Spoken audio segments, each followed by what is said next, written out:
দোলা, আমার হাতে এখন রয়েছে এই মার্কেটের সামনে যে সিসিটিভি ফুটেজ, সেই ফুটেজ আমার হাতে এখন।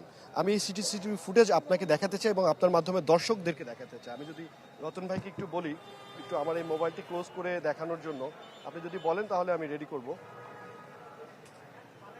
দেখতে পাচ্ছেন ঠিক এই জায়গাটিতে আপনি দেখতে পাচ্ছেন যে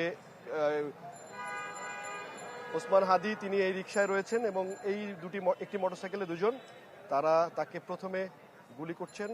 গুলি করতে করতে এই যে দেখতে পাচ্ছেন, গুলি করতে করতে এই রাস্তা দিয়ে তারা কিন্তু আসলে বের হয়ে যাচ্ছেন। আমি আস্তে আস্তে দিচ্ছি যার কারণে দেখা যাতে সম্ভব হয়। দেখতে পাচ্ছেন যে দুজন ব্যক্তি তার পিছন থেকে বাইকে করে এসেছেন এবং তিনি একটি অটো রিকশায় ছিলেন এবং তাকে এইভাবে আসলে দেখতে পাচ্ছেন এই যে অস্ত্র হাতে তাকে গুলি করেন এবং পরবর্তীতে গুলি করতে করতে কি বুঝলেন ভাই, অনলি যেটাই চাই তাকে একদমই সামনে যে আরো একটি গুলি করেন।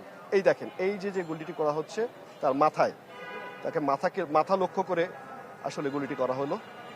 দেখতে পাচ্ছেন যে এই যে মাথা লক্ষ্য করে তার গুলিটি করে, ঠিক এভাবেই তাকে গুলি করেন এবং পরবর্তীতে আসলে তাকে ঢাকা মেডিকেলে নিয়ে যাওয়া হয় এবং ঢাকা মেডিকেলে নিয়ে যাওয়ার পরে তাকে মূলত এখন তিনি ঢাকা মেডিকেলে রয়েছেন, আমাদের আরিফ রয়েছেন সেখানে। এখন পর্যন্ত আমরা যতটুকু তথ্য পেয়েছি যে আপনাদেরকে দেখালাম যে মূলত তিনি রিকশায় করে যাচ্ছিলেন, অটো রিকশায় করে জুম্মার নামাজ পড়ে, তারপরে তাকে ফলো করছিলেন একটি সন্ত্রাসী গোষ্ঠী এবং পরবর্তীতে মোটরসাইকেলে করে পিছন থেকে এসে তাকে গুলি করে এবং তৎক্ষণাৎ তার সাথে যিনি ছিলেন, আমরা সিসিটিভি ফুটেজে যেটি দেখলাম যে তিনি কিন্তু আসলে তাকে ওই অটো রিকশায় করেই আসলে ঢাকা মেডিকেলে নিয়ে যান। এবং রাস্তার পরিস্থিতি যেটা দেখলাম যে যেহেতু শুক্রবার ছিল, নামাজ পরবর্তী সময়, যার কারণে সে কিন্তু আসলে বলা যেতে পারে আশপাশের প্রত্যক্ষদর্শী কম ছিল এবং জনবহুল এলাকা, লোকজন কম ছিল, সেই সুযোগটা কিন্তু আসলে সন্ত্রাসীরা নিয়েছেন যতটুকু দেখে বোঝা যাচ্ছে। এবং আইন শৃঙ্খলা বাহিনীর সদস্যরা আমরা দেখেছি র্যাব, পুলিশ, বিজিবি এবং এছাড়াও র্যাপিড অ্যাকশন ব্যাটালিয়নের গোয়েন্দা শাখার যারা সদস্যরা রয়েছেন তারা সবাই কাজ করছেন এবং তারা শনাক্ত করার চেষ্টা করছেন এই মোটরসাইকেলটি আসলে কাদের এবং কারা এই ঘটনাটি ঘটেছে।